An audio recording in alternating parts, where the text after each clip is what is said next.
नमस्कार मंडळी. गावरान पद्धतीने मोड आलेल्या मटकीची झणझणीत अशी रस्सा भाजी बनवूयात.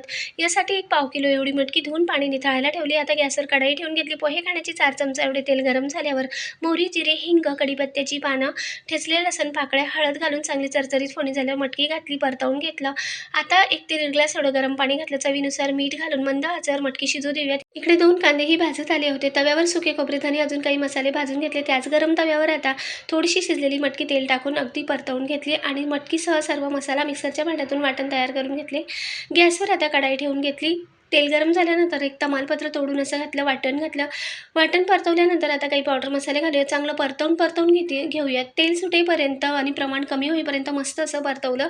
आता मोड आलेली मटकी आणि सूप घालूयात. एक उकळी आल्यावर चवीनुसार मीठ घालूयात. डिटेल व्हिडिओ पाहण्यासाठी खाली दिलेल्या टायटलवरच्या त्रिकोणावर क्लिक करा. डिटेल व्हिडिओ नक्की बघा. चॅनलला लाईक, शेअर, सबस्क्राईब करा. कमेंटद्वारे सांगा. रेसिपीसोबत भेटूया. धन्यवाद.